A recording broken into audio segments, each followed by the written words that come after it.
lesson for you on some simple ways that you could start navigating the fretboard and easy ways to connect some lick ideas. We're talking about not just playing notes, but making good musical sense, right? Taking the notes and doing musically interesting things with them and connecting it in a way that's very melodic and very musical. And I'm going to be using a jam track you heard me play over, and I want to thank Quist. And the chords are pretty simple. It's just basically a 1, 4, 5 pretty much minor key. So important to know the chords that you're jamming over. It's the chords that give you the complete roadmap to the solo and improvisation opportunities. The key is only a part of it. And having musical application to practice these concepts and devices over is critical to put it in a musical context. So jamming and practicing over jam tracks is an essential part of their practice arsenal. And if you want some killer sounding jam tracks, I can help you with that. I'll send you my jam track coach. 6 killer sounding tracks plus 2 ebooks. In the first ebook, I go over the track one at a time. I make some suggestions. We look at the chords. Here are some things to try, some soloing strategies. Here are the notes. Here are the chords, right? Try to make it all make sense. So I put all that in the first ebook, and if you don't know the scales, I list them out and diagram them in the second ebook, my scales ebook. So Jam Track 6, 2 ebooks for free. I'll send it to you. Just click on that link below. We're in the key of G minor. So over this track, you could use things like G minor pentatonic and G blues scales, right? But also G natural minor, G Aeolian mode. Let's look at one G natural minor scale off of the A string root, and this is movable, so go up to the G note on the A string, that's at the 10th fret. And we're going to play this scale shape.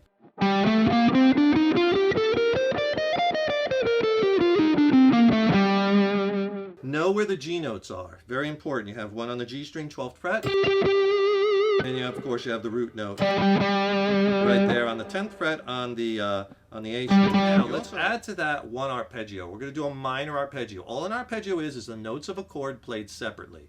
And good arpeggio playing just doesn't play the arpeggio up and back, up and back, up and back, go to the next, up and back, up and back, up and back, right? I would never do that, just like you would never play a scale up and back, up and back, up and back, right? That's not music, that's just playing a scale. So we have to, good arpeggio playing mixes the arpeggios in with licks and notes and techniques and bends. You got to work it and get something out of it, right? Take the notes and do things with them. But let's start with the arpeggio, and that's, again, this is movable with your pinky finger on that same fret on the low E string root, 10th fret. Here's the shape, and that's minor arpeggio, root, flat, 3rd, 5th.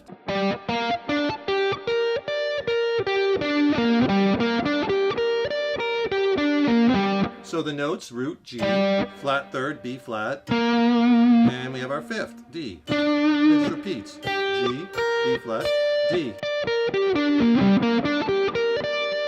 Now we could start picking notes out and we could start making it musical. So what you want to do next, let's pick out our root note G. And we have a G here. Remember that arpeggio.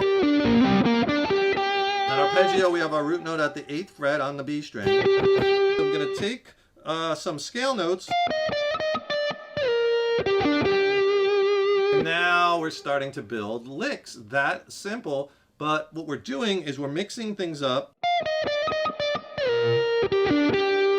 What I'm doing is I used the slide that time, and I slid from the 10th to the 6th. And I go up to that D note, and then back to my G. So you get a lick like this. These half-step bends are so melodic and so important. And you have one on the high E string, bending 10 to 11. Half step. And one on the B string bending 10 to 11. And that's bending our A to B flat, right?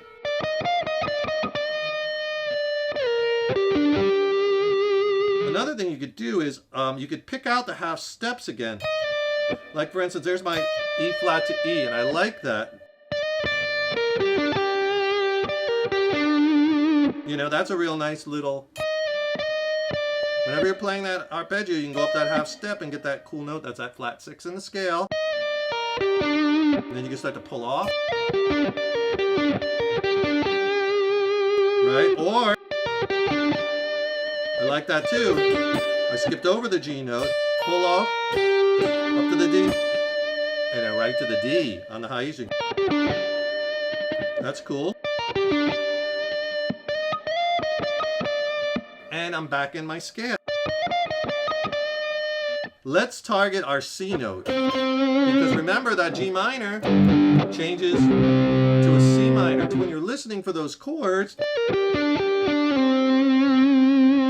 that? It almost sounded like the chord change because I targeted that C and I did it right as the chord change. I could hear the chord changes kind of inferred in my playing because I'm outlining them, and that makes powerful solo statements. So there's a cool little lick there where I'm going right down the arpeggio, but when I get to the G string, I go back and I slide it, and practice this, time it, and it sounds so good. You can time that right over that C chord. The last chord in the progression, it goes to that big D major chord. So I wanted to land on a D note to emphasize that chord. So what I did was I just did a basic descend right down the blues scale in G minor, because I'm on the G chord, G minor chord. And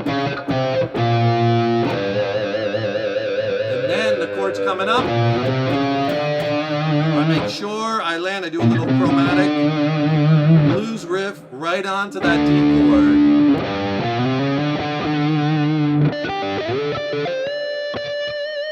Now I'm on the D chord, so I did a little D minor pentatonic.